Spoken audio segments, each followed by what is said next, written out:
There comes a moment, quiet, unannounced, when a person realizes that effort alone has not been the answer. You've worked hard. You've stayed up late with tired eyes and heavy thoughts. You've done what you were told would lead to security, respect, and freedom.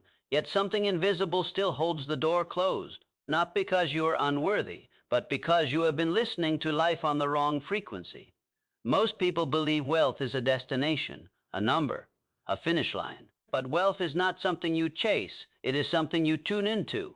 And right now, whether you realize it or not, your inner world is broadcasting signals: fear or faith, scarcity or expansion, doubt or decision. Life does not respond to your wishes. It responds to your state, to the quiet agreements you've made with yourself about what you deserve, what is possible, and who you believe you are. This is not about money alone. This is about alignment, about the unseen forces that reward clarity, punish indecision, and amplify whatever you consistently become. Some people walk through life pushing against locked doors. Others seem to move as if doors open just before they arrive. The difference is not luck, it resonates. If you've ever felt that you were meant for more, not in ego, but in responsibility, if you felt the ache of unused potential, then this message is not random. It is a reminder, a call back to the power you've been leaking without realizing it. Watch till the end. Hit subscribe and remember, the real change begins now.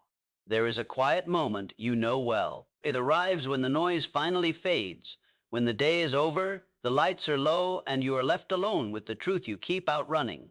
In that silence, effort feels heavy, not tired, heavy, as if something deeper than exhaustion has settled into your bones.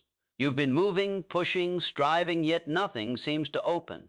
And the hardest part isn't the lack of money. It's the feeling that no matter how hard you run, life is always one step ahead, just out of reach. That feeling is not failure. It's a signal. You are taught to believe that wealth is something you earn through struggle, that if you sacrifice enough, grind long enough, and endure quietly, life will eventually repay you. But look closely at your experience. Look honestly. The hardest workers are not always the most rewarded. The most exhausted are rarely the most free. Something about that truth has unsettled you for a long time, even if you never said it out loud. Wealth does not respond to effort alone. It responds to state. Before money ever shows up in your life, it makes a decision about whether it feels welcome in your body. And right now, your nervous system is telling a story. It speaks through tension in your chest, through urgency in your thoughts, through the way you brace yourself before every decision, as if life might strike if you loosen your grip. You call it ambition, but beneath it there is fear.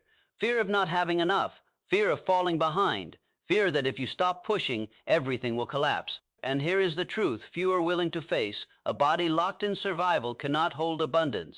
It can chase it. You can taste it briefly, but it cannot keep it. You felt this before. The moment a little relief arrives, your shoulders don't drop, they tighten. When opportunity shows up, you don't feel calm, you feel pressure. Because somewhere inside, wealth still feels unsafe, temporary, fragile, something that must be defended rather than lived in. This is not a character flaw, it is conditioning. You learned slowly and quietly that security is scarce, that peace must be earned, that rest is dangerous, so your system adapted. It became alert, reactive, always scanning for the next threat, the next bill, the next reason to hurry. And while your mind tells you that you want wealth, your inner world is still organized around survival. Life listens to that more than your goals. Wealth is not impressed by desperation. It does not respond to tension. It moves toward coherence, toward those whose inner posture says, I am not chasing, I am available. That availability is not laziness. It is not arrogance. It is a grounded certainty that says, I can hold more without losing myself. You don't arrive at that state by working harder.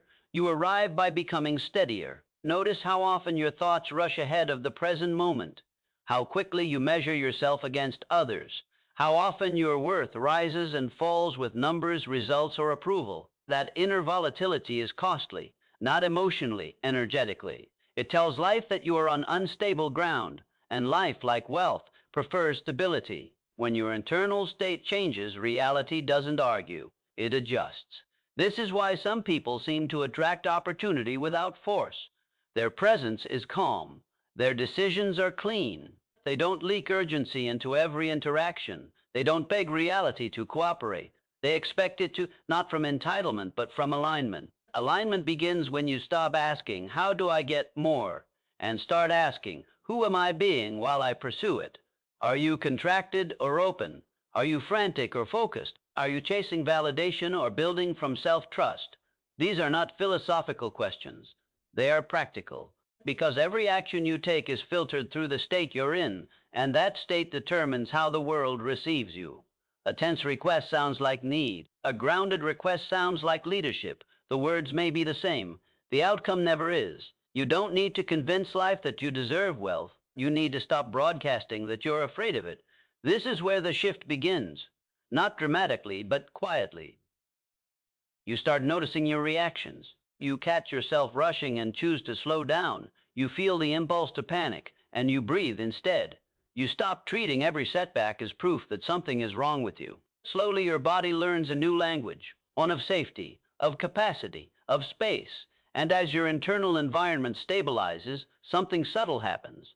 Opportunities no longer feel overwhelming. Decisions feel clearer. You stop grasping, and things begin to stick. Wealth in its truest form is not money. Money is simply the most visible symptom, while this ability to remain composed while holding more responsibility, more choices, more freedom. If your nervous system collapses under pressure, life will not increase the load, not as punishment, but as protection. So the real work is internal. It always has been. You are not behind. You are not broken.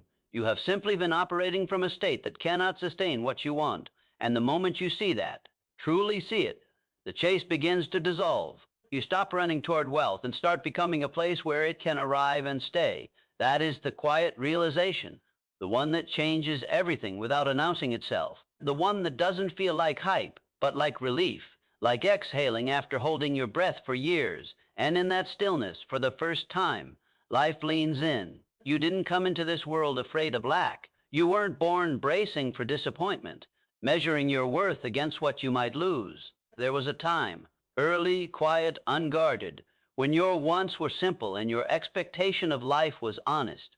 You reached out because you believed something would reach back. That belief didn't come from confidence. It came from innocence, and nothing about that innocence was wrong. Scarcity came later. It entered your life softly, without ceremony, not as a lesson, but as a mood, a tone in the room, a look on someone's face when money was mentioned, a tightening in the voice when bills arrived, a silence where reassurance should have been. You didn't analyze it, you absorbed it. And absorption is powerful, because what enters without resistance often leaves without permission. You learned without words that wanting too much was dangerous, that expectation was naive, that stability was fragile and could vanish if you relaxed your grip. You learned to scan the horizon before you learned to trust it, and so your nervous system adapted. It became alert, efficient, protective. It learned how to survive, but not how to receive. This is where most people misunderstand themselves. They think scarcity is a flaw in character, a lack of discipline, a mindset problem to be conquered. But scarcity is not a belief you chose. It is a pattern you inherited emotionally, not genetically. It lives in reflexes, not thoughts. In the way your body tightens when you spend, in the guilt that follows pleasure, in the quiet voice that asks, what if this doesn't last? That voice didn't come from the truth. It came from repetition. You were taught, not intentionally, but consistently, that there is not enough time, enough safety, enough opportunity. And once that idea settles into the body, ambition doesn't disappear. It contracts. It makes me cautious, hesitant, always calculating risk before imagining possibility. You may call it being realistic, but realism when rooted in fear is just imagination with its wings clipped. Look closely at your own patterns. Notice how often you delay action until conditions feel perfect, how often you overthink decisions that could be simple, how frequently you downplay your desires, as if naming them too boldly might invite disappointment. This is not humility, it is protection, and protection, when left unexamined, becomes a cage. Scarcity doesn't shout, it whispers. It sounds like responsibility, like maturity, like being smart. It convinces you to stay small, not because you lack potential, but because potential feels risky, when loss has been your teacher. And yet something in you has always known this isn't the full story. You feel it in moments of frustration that don't match your circumstances, in the quiet anger that surfaces when you see others move freely where you hesitate, in the exhaustion that comes not from doing too much, but from holding yourself back. That tension is awareness knocking, not to accuse you, but to wake you. Scarcity is learned, which means it can be unlearned, but not through force. You don't dismantle scarcity by repeating affirmations or pretending fear doesn't exist. That only teaches the body to distrust the mind. Freedom begins with recognition, with seeing the pattern without judgment, with realizing that the voice of limitation is not you. It is something that passed through you and stayed too long.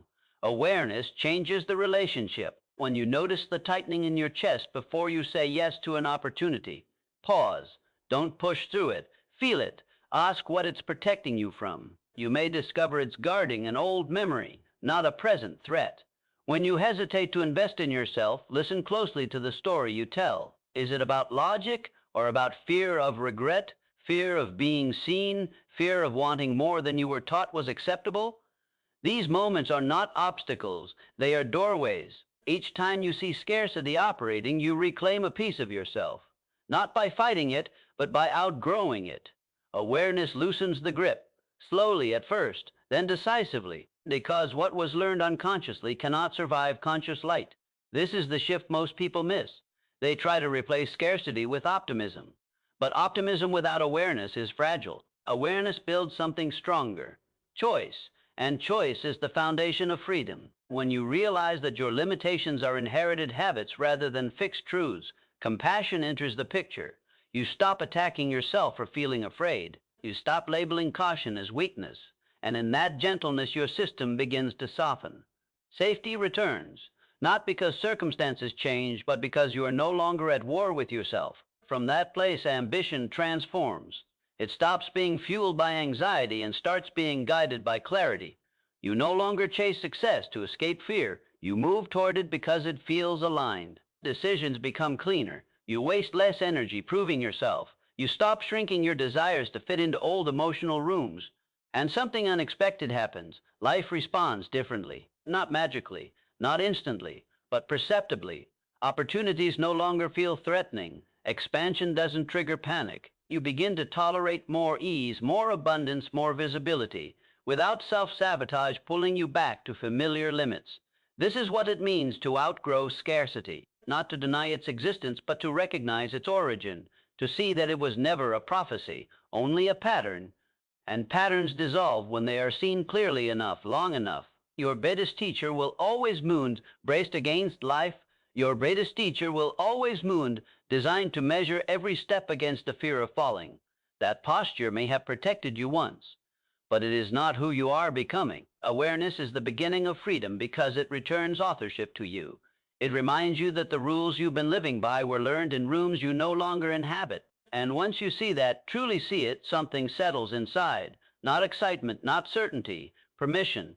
The permission to want without apology, to move without constant defense, to trust that expansion does not mean danger. And in that permission, the quiet unraveling begins, not of your ambition, but of the chains that kept it restrained. That is the real inheritance you are reclaiming now, not wealth, not success, but the freedom to choose a different frequency, consciously, calmly, and at last, on your own terms. There is a moment you know too well, the pause that lingers just a second too long. The opportunity is in front of you, not fully formed, not guaranteed, but alive. And instead of moving, you weigh it, you analyze it, you turn it over in your mind until its edges are dull. By the time you're ready, the moment has already shifted, not disappeared, just moved beyond your reach.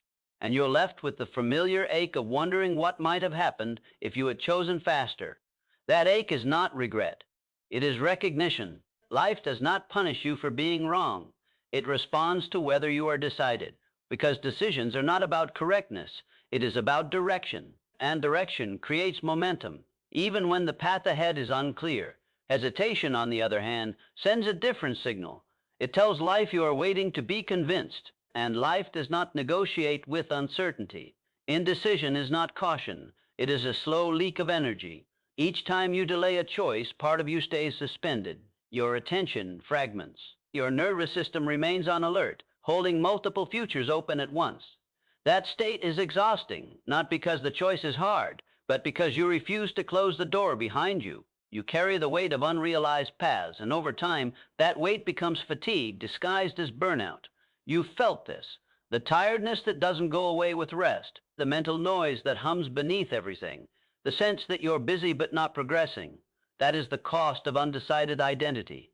Wealthy outcomes do not begin with resources. They begin with resolution. The people who move forward in life are not those who know more. They are those who decide sooner. They understand something most never grasp. Clarity is a consequence of decision, not a prerequisite. You don't wait to feel ready. Readiness arrives after you commit. You were taught the opposite. You were taught to gather more information, to eliminate risk, to wait until certainty shows up. But certainty is a luxury life does not offer in advance. It is revealed only to those already in motion. And by the time certainty appears, the opportunity has usually found someone else who didn't need it. This is why indecision keeps destiny at arm's length. Destiny is not impressed by potential. It responds to posture. When you stand in ambiguity, life mirrors it back. Doors remain half open. Signals stay unclear. Opportunities circle but never land. Not because you aren't capable, but because you haven't declared who you are yet. Decision is a declaration of identity. When you decide, you are not just choosing an option. You are choosing yourself. You are saying, this is the kind of person I am, one who moves. That statement reorganizes everything. Your basis sharpens. Your attention focuses. Your energy stops leaking into alternatives that no longer exist. This is why decisive people seem confident even when they are uncertain. Confidence is not the absence of doubt. It is the presence of commitment. Doubt loses its power when it no longer gets a vote. Indecision, however, trains doubt to lead. Each time you postpone a choice, you reinforce the belief that you cannot trust yourself.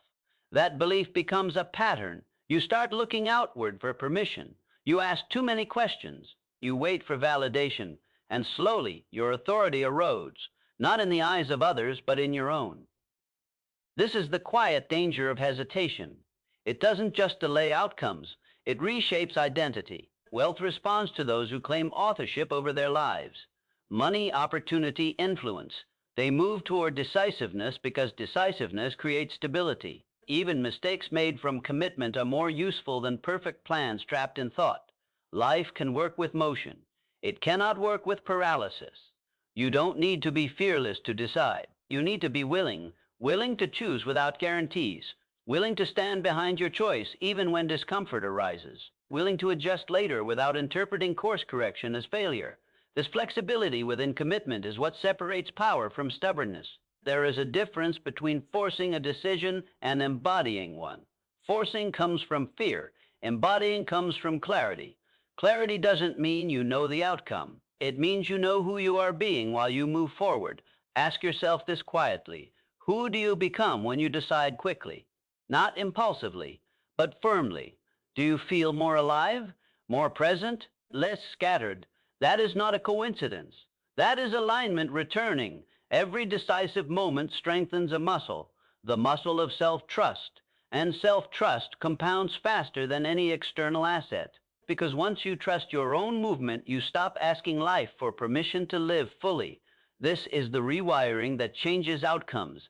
You begin to notice that opportunities respond differently. People respond differently. Even setbacks feel different.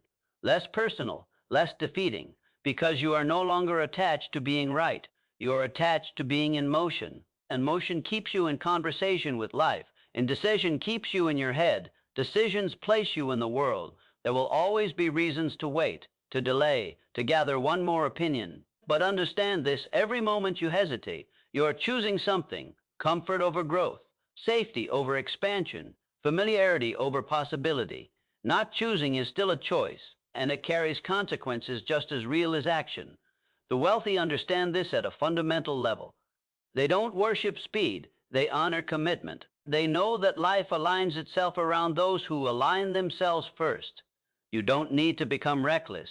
You need to become resolved. Resolved to choose a direction and walk it long enough for feedback to arrive. Resolve to let decisions shape you rather than scare you. Resolve to trust that even imperfect movement teaches you more than perfect stillness ever could.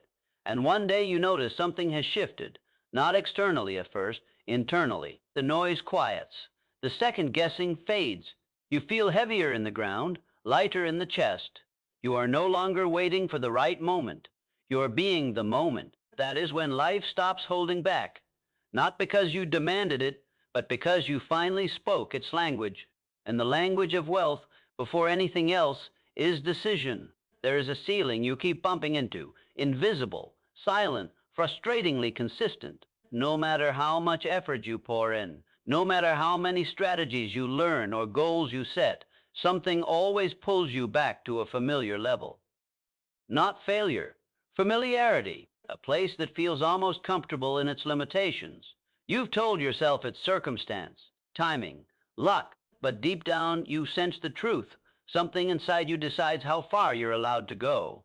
That something is your self-image, not the version of you that speaks confidently in public or performs competence for the world. The private one, the one who speaks when no one is listening, the one who answers the quiet question, who do you really think you are? That answer, often unspoken, often inherited, sets the upper limit of your life. You don't rise to your potential. You return to your self-concept. This is why progress sometimes feels unstable.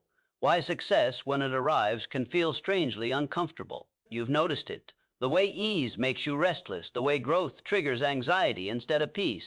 You think you're afraid of failure, but more often you're afraid of exceeding the version of yourself you've learned to recognize. Your nervous system knows what feels familiar, and it will fight to preserve that familiarity, even when it hurts. Somewhere along the way, you learned who you were allowed to be. Maybe it came from subtle comparisons, maybe from praise that had conditions, maybe from watching someone else struggle and deciding without words that certain heights were not meant for you. You didn't call it an identity. You called it being realistic, being grounded, knowing your place. But identity is powerful precisely because it hides behind reason. It governs what you ask for, what you tolerate, what you walk away from. It decides how much money feels reasonable, how much responsibility feels too much, how visible you allow yourself to become before you retreat. And every time life offers you more than your self-image can hold, you sabotage, not consciously but instinctively. You delay, you downplay, you self-correct back to what feels like you. This is not a weakness. It is conditioning. Your self-image was built to keep you safe, not expansive. It formed in moments when belonging mattered more than truth. Being accepted felt more urgent than being expressed, so you learned to edit yourself, to cap your ambition just below the level that might provoke judgment, rejection, or loss. And now, even as an adult, that inner editor is still working overtime. You tell yourself you want more income, more freedom, more influence. But wanting is not permission. Your self-image decides what you're allowed to keep. And anything that threatens to change how you see yourself will feel dangerous, even if it's good. This is why changing results without changing identity never lasts. You can push beyond your self-image temporarily through willpower, but eventually you will feel the pull to return. The discomfort will grow. The voice will whisper, this isn't really you. And unless you recognize that voice for what it is, a relic, not a truth, you will listen. Wealth, success, and opportunity do not overwhelm people because they are hard. They overwhelm people because they challenge identity. They force a confrontation with an old self-image that says, people like me don't live this way. So the question is not, what do you want? The question is, who do you believe you are allowed to be? Your life is answering that question every day. Notice what you tolerate. The conversations that drain you, the situations you endure, the standards you lower quietly, these are not accidents. They are agreements. Agreements made by the version of you that believes this is as good as it gets. But that belief is not permanent. Self-image is learned, which means it can be rewritten, not through force, but through permission. Permission begins when you stop arguing with your desire for more, when you stop justifying it, when you stop minimizing it to make others comfortable. Desire is not greed, it is information. It reveals where your current identity is too small. Instead of asking, can I do this? Begin asking, who would I need to become to live this naturally? That question shifts everything. It moves you out of effort and into evolution. You stop trying to achieve from the same self. You allow a new self to emerge. That emergence feels uncomfortable at first. Not because it's wrong, but because it's unfamiliar. You may feel like an imposter, like you're pretending. But you're not pretending. You're transitioning. And transitions always feel unstable to the old identity. This is where most people retreat. They interpret discomfort as evidence they're out of alignment, when in reality they're finally stretching beyond their internal limits. The nervous system resists not because you're unsafe, but because it hasn't updated its map yet. Stay with it. Each time you choose in alignment with the person you are becoming, rather than the person you've been, you rewrite self-permission. Each boundary you hold, each standard you raise, each moment you refuse to shrink to fit an outdated version of yourself, you send a message inward, this is who I am now. Identity follows behavior faster than affirmations ever could, and slowly, something changes. Opportunities that once felt intimidating begin to feel appropriate. Success no longer triggers panic. You don't rush to sabotage what you've earned. You begin to tolerate more ease, more responsibility, more visibility, without collapsing back into old patterns. This tolerance is the true marker of growth. Your income rises to the level you feel worthy of managing. Your opportunities expand to the degree you trust yourself to handle them. Your life grows in proportion to the self you recognize when you look inward. This is why self-image sets the upper limit, not as punishment, but as protection. And when you update the image, the limits move. You don't need to become someone else. You need to stop holding yourself to an outdated definition, one formed by past environments, past fears, past versions of you who are doing the best they could with what they knew. You are not betraying that version by growing beyond it. You are honoring it. One day, quietly, you'll notice the ceiling is gone.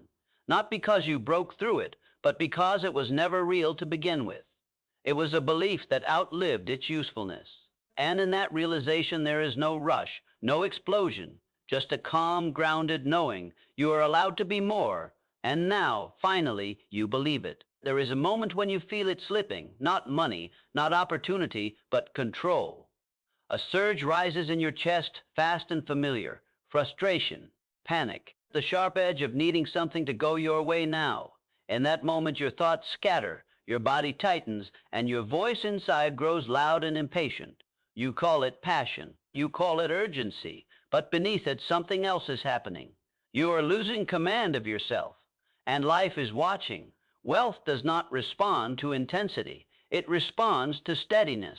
It does not stay where emotions rule the room. It visits there, sometimes briefly, sometimes dramatically, but it never settles, because anything that cannot be held calmly cannot be held for long. You've seen this pattern play out, maybe without naming it.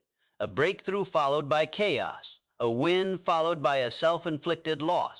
Momentum that rises quickly, then collapses just as fast. It feels like bad luck, timing, external pressure, but the truth lives closer to home. Unregulated emotion turns power into volatility, and volatility repels what requires stability. Your emotional reactions are not harmless. They are signals. Every time you overreact, you tell life you are not grounded. Every time you panic, you broadcast scarcity. Every time anger drives your decisions, you surrender authority. And authority, quiet, internal authority, is the soil wealth grows in. This is the hidden lever few are willing to touch. You are taught that emotion is authenticity. To feel deeply is to be alive.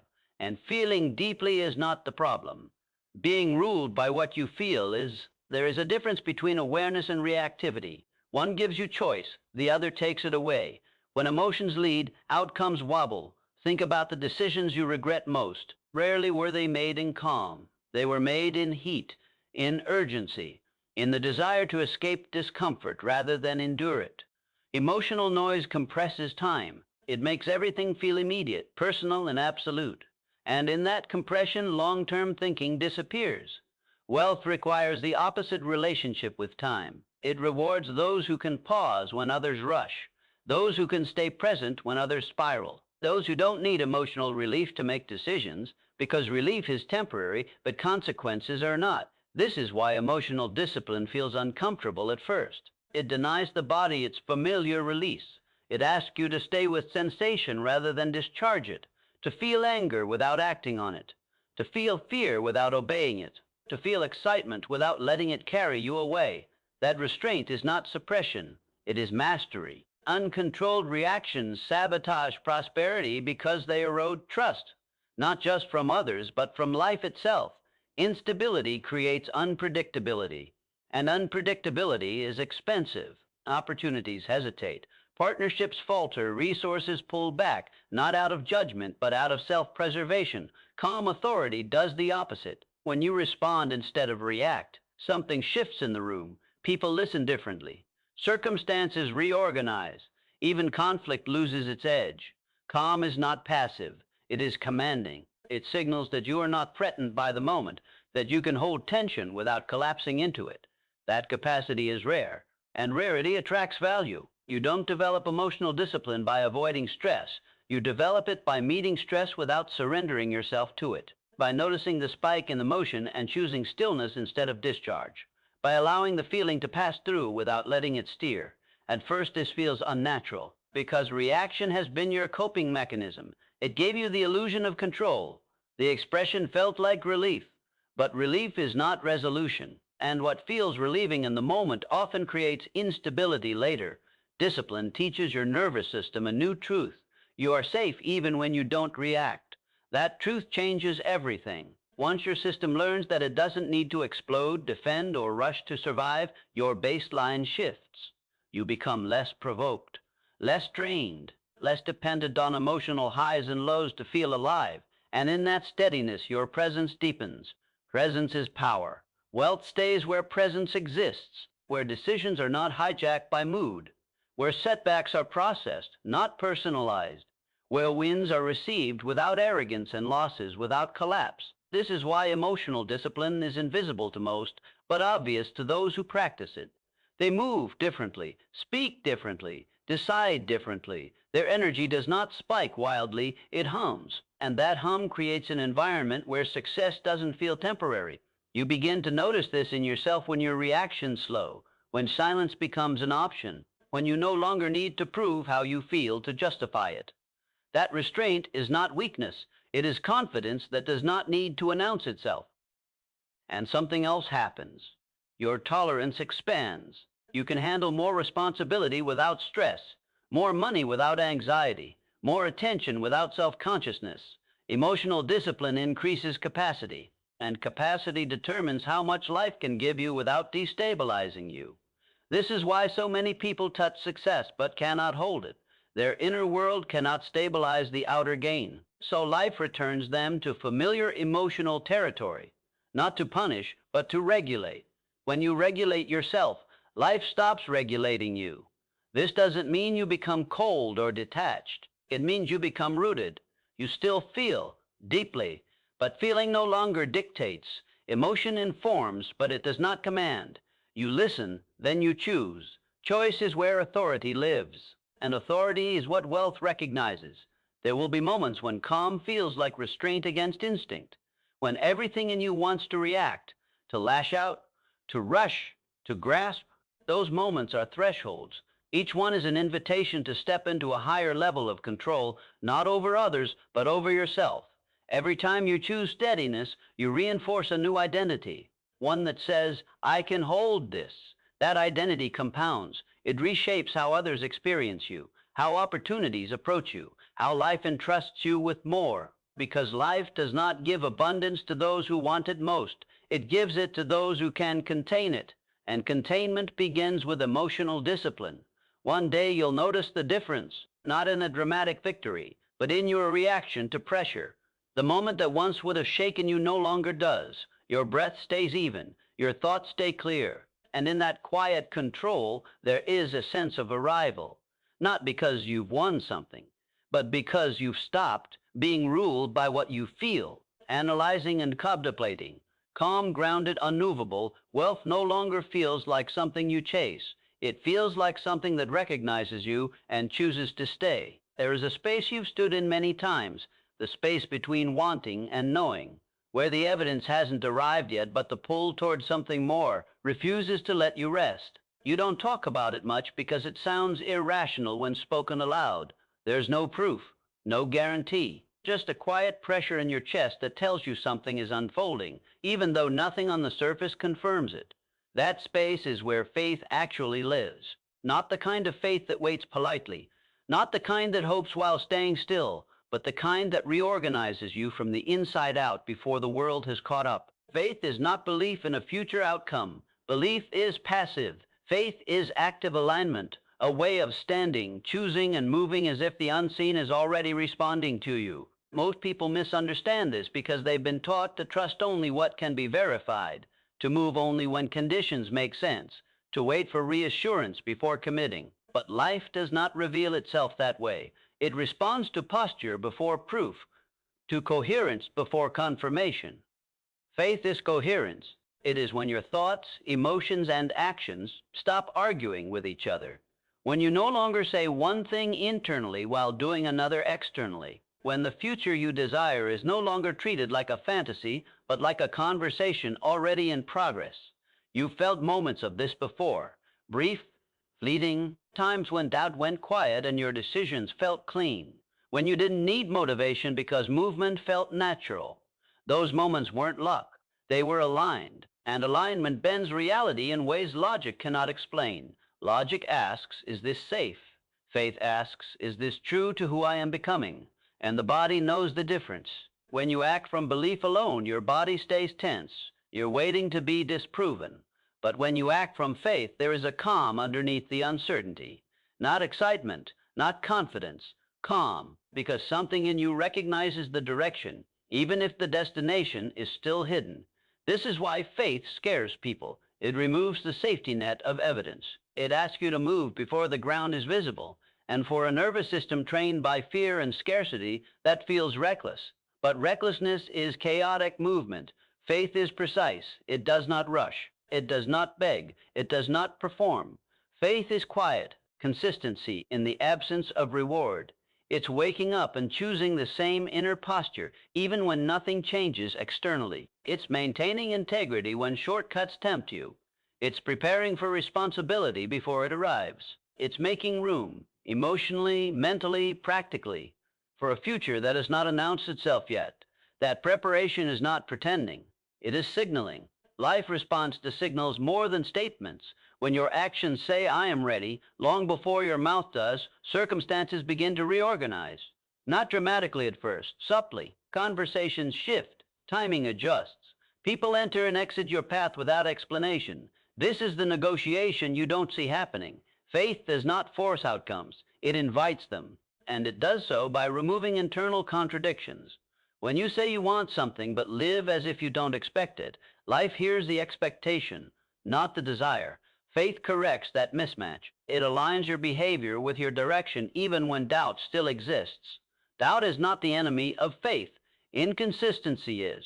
You can feel fear and still be faithful. You can feel uncertainty and still be aligned. What breaks faith is when you abandon your posture every time discomfort appears, when you shrink your actions to match your anxiety instead of your direction. Faith holds the line. It says, I don't know how this will happen, but I know who I am while it unfolds. That identity becomes the anchor. And anchored people don't drift when storms come. They adjust. They endure. They remain coherent. This is why unwavering alignment bends circumstances, because circumstances eventually align with consistency.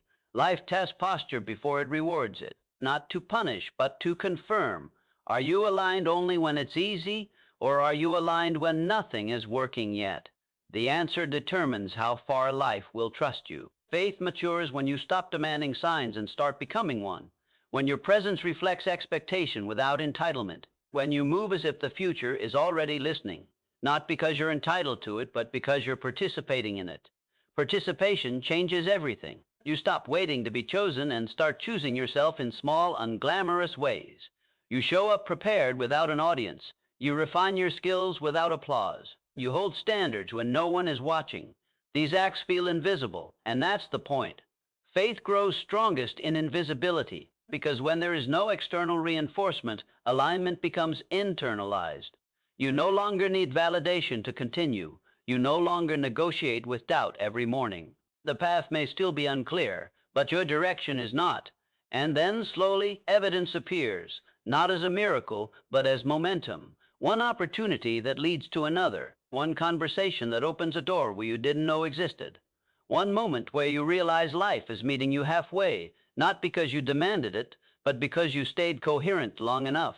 This is where logic falls silent, because logic cannot explain why some people seem to arrive without force, why timing bends, why preparation meets opportunity with such precision. But coherence explains it. Faith explains it. You didn't get lucky. You stayed aligned. Faith is not about convincing yourself everything will work out. It's about refusing to fragment yourself while it's working out, about not betraying your direction when the road gets quiet, about trusting that the absence of evidence is not the absence of movement. Some negotiations happen behind the scenes, and one day you feel it, not excitement, not relief, recognition, the sense that something has clicked into place, that life has been responding longer than you realized, that what you thought was waiting was actually forming. In that moment, faith no longer feels mysterious. It feels obvious. Because you understand now, faith was never about the future. It was about who you chose to be before the future had a name. Analyzing and contemplating, while the truly situation, your biggest teacher will always be the ex-teacher, will always be the experience. There comes a season when the world grows quieter around you, not because it has rejected you, but because something in you has begun to change. The conversations that once energized you now feel hollow. The rooms you used to belong in feel misaligned. Even people you care about seem slightly out of focus, as if you're listening to them through glass. You don't announce this shift. You barely understand it yourself. You just know that something familiar no longer fits, and the silence that follows can feel unsettling. You call it loneliness. You wonder if you're doing something wrong, if you're drifting, if you're losing connection instead of gaining clarity. But what if this distance is not a loss at all? What if it's a necessary clearing? A recalibration that can only happen when the old noise fades. Transformation does not happen in crowds. It happens in spaces where you can hear yourself think without interruption, where your nervous system can finally relax its grip on old roles, where you are no longer performing a version of yourself that others recognize, because that version is no longer accurate. Isolation is not abandonment. It is a pause between identities. You didn't choose it consciously. It arrived when your inner direction outgrew your outer environment. When the frequency you're moving toward could no longer be supported by constant external input. Growth demands space, not because you are better than others, but because you are becoming different. Difference requires distance. When you stay surrounded by familiar voices, old expectations quietly shape your choices. They remind you who you used to be. They reward you for staying recognizable. And as long as that reinforcement continues, transformation stalls. Not from lack of desire, but from lack of separation. So life intervenes. It removes distractions. It loosens ties. It creates moments where you are left with yourself longer than feels comfortable. This can feel cruel at first, like punishment, like being overlooked. But nothing of value is being taken from you. What's being removed is interference. In solitude, you begin to notice what has always been there, your own voice, not the reactive one, not the reactive one, not the one shaped by comparison or approval, the deeper one, the one that speaks slowly and doesn't repeat itself, the one that knows where you're going, even if it can't explain how. That voice needs quiet. Loneliness hurts when you believe it means you've been left behind. But when you see it as a phase of elevation, something shifts. You stop scrambling to fill the space. You stop chasing connections out of fear. You begin to listen. And listening changes you. You start questioning assumptions you never examined before. You notice patterns in your behavior that only appeared normal because everyone around you shared them. You recognize which desires were truly yours and which were inherited. This clarity doesn't arrive in celebration. It arrives in stillness. Stillness can feel heavy before it feels powerful. Your mind resists it. It reaches for distraction. It replays old conversations. It urges you to return to what's known. But growth often feels like separation before it feels like arrival. There is a threshold where the old life no longer holds you, and the new one hasn't yet revealed itself. That threshold is uncomfortable by design. It strips away identity props, titles, roles, social mirrors. Without them, you confront yourself more honestly. You face doubts that were previously drowned out by noise. You encounter fears you never had time to feel. This is not regression, it is integration. You are becoming whole by meeting parts of yourself you once avoided. Isolation teaches self-reliance, not in a hardened way, but in a grounded one. You learn that your stability does not depend on constant affirmation, that your worth does not vanish in silence, that your direction becomes clearer when fewer voices compete for influence. This is recalibration. Your internal compass adjusts when external input quiets. You begin to move more deliberately. You choose your words more carefully. You protect your energy without guilt, not because you're withdrawing from life, but because you're preparing for a different level of engagement. People often misinterpret this phase. They think they're being punished, that they've failed socially, that something is wrong with them. But look closer. You're not disconnected. You're detaching. There is a difference. Disconnection is empty. Detachment is intentional. Detachment allows you to release relationships that were sustained by habit rather than alignment. It frees you from conversations that kept you anchored to past versions of yourself. It creates room, not for isolation forever, but for connection that matches who you're becoming. Because make no mistake, this phase is temporary.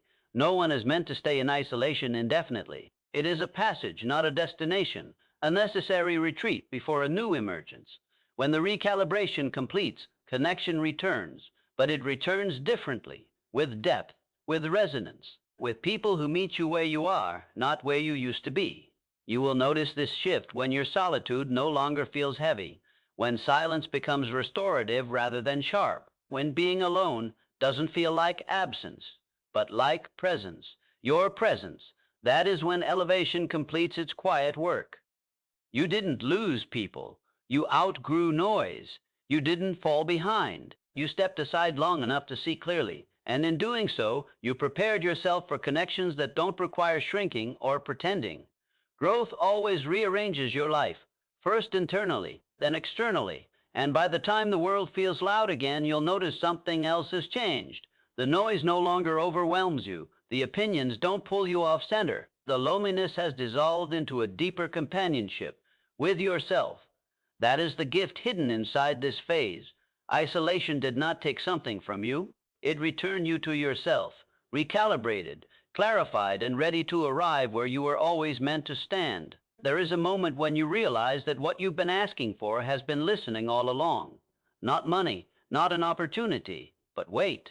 The weight of responsibility you've quietly avoided while telling yourself you were waiting for the right conditions. And when that realization lands, it doesn't feel inspiring at first. It feels confronting, because it asks a question you can't outrun anymore. What if what you want has been waiting for you to be ready to carry it? Wealth does not move toward desire. It moves toward capacity. Capacity is not ambition. It's not intelligence. It's not even an effort. Capacity is the willingness to be accountable for outcomes without blaming circumstances, people, or timing. It's the ability to say, this is mine to handle, and mean it, even when it's uncomfortable, even when it's heavy, even when there's no applause. Most people want the rewards of responsibility without the weight of it. They want freedom without obligation, abundance without obligation, influence without consequence. And life hears that contradiction clearly. It does not punish it. It simply withholds expansion, because expansion without responsibility collapses into chaos. You've seen this play out, maybe in others, maybe in yourself. A sudden increase followed by disorder. More money, less peace. More opportunity, more stress. More visibility, more avoidance. These aren't failures of luck, they're failures of ownership. Life gives just enough to reveal whether you can carry more. Responsibility is the signal that says, I am on stable ground. When you accept responsibility fully, something fundamental shifts in how life engages with you. You stop seeing challenges as interruptions and start seeing them as invitations to lead. You stop asking who's at fault and start asking what's required of you. That shift is quiet, but it's seismic, because avoidance repels resources. Avoidance looks like procrastination, like half commitment, like waiting for someone else to fix what you could face, like blaming systems, markets, people, or past experiences instead of addressing the one thing you control, your response. Avoidance tells life you are not ready to be trusted, and trust is the currency beneath all currencies. Money moves toward responsibility because responsibility creates predictability. Predictability creates stability, and stability is rare. People who can be relied on by themselves first become gravitational centers. Opportunities gather around them. Support finds them, not because they're special, but because they're dependable. Dependable with their word, dependable with their time, dependable with pressure. You don't become dependable by waiting to feel confident. You become dependable by choosing to show up even when you don't feel prepared. Especially then, responsibility matures you faster than comfort ever could. This is where personal authority is born. Authority is not control over others, it's command over your own decisions. It's the refusal to outsource your life to chance or approval. It's the willingness to stand behind your choices without excuses, to own both the outcome and the learning. When you step into that authority, your relationship with life changes. You stop asking, why is this happening to me? And start asking, what is this asking of me? That question is powerful. It moves you from victimhood to leadership in a single breath. And leadership is magnetic. Wealth is drawn to leaders, not titles, not dominance, leaders of self. Self-leadership is heavy. It means you don't get to hide when things go wrong. It means you don't get to numb yourself when pressure rises. It means you face what others avoid and make decisions others delay. But with that weight comes something most people never experience: leverage. When you carry responsibility well, life gives you leverage. Your actions produce results. Your time compounds. Your choices ripple outward instead of disappearing into noise. You become someone whose presence changes outcomes, not dramatically but reliably. This reliability is what wealth recognizes. Money does not stay where it is mishandled emotionally. It does not grow where it is resented, feared, or avoided. It flows where it is respected as a responsibility, not a reward. Where it is managed with clarity rather than entitlement. This is why stepping into responsibility often precedes visible success. Before the income rises, your standards rise. Before opportunities expand, your ownership deepens. You become more precise, more disciplined, more willing to do what is necessary rather than what is comfortable. These changes are internal, but they are unmistakable. You stop negotiating with your integrity. You do the work even when no one is watching. You honor commitments even when it costs you short-term comfort. You address problems directly instead of circling them. These behaviors seem small until you realize they are the behaviors life scales. Life gives more to those who manage what they already have. This includes managing emotions, managing time, managing attention, managing promises. Responsibility is holistic. You can't carry financial weight if you avoid emotional weight. You can't lead externally if you avoid accountability internally. This is where many turn back. They want expansion, but not the pressure that comes with it. They want growth, but not the discomfort of becoming someone capable of sustaining it. So life stays modest with them, not cruel, cautious. But if you lean in, something opens. You begin to feel grounded instead of anxious, centered instead of reactive. Even stress feels different, purposeful rather than chaotic. You're no longer bracing against life. You're meeting it. And in that meeting, authority replaces anxiety. The authority say, I will handle this. Anxiety asks, what if I can't? Wealth listens to the first voice. This doesn't mean you become rigid or cold. True responsibility carries humility. It acknowledges limits without hiding behind them. It asks for help when needed without surrendering ownership. It adapts without abandoning direction. This balance is rare, and rarity attracts resources. Eventually, you notice the shift, not in a sudden windfall, but in how life treats you. People trust you more. Problems come to you first. Opportunities linger instead of passing through. You are no longer overlooked, not because you demanded attention, but because you earned reliance. Reliance is power, and power handled responsibly multiplies. You understand now why this was the final lesson, because everything before it, state, awareness, decision, identity, discipline, faith, solitude, was preparation. Preparation to carry weight without collapsing, to hold abundance without chaos, to lead your life without flinching. Wealth flows where responsibility is accepted, because responsibility creates containers, and containers determine how much life can pour in without spilling over. You don't chase that kind of wealth. You become someone it can trust, and when you do, The relationship with life itself changes. You stop asking for less weight and start asking for stronger shoulders. You stop hoping things will be easier and start becoming more capable. That is the quiet turning point. The moment you realize that what you've been waiting for has been waiting for you. Not to want it more, but to carry it well. And when that realization settles, life responds, not with noise, not with spectacle, but with something far more powerful, more.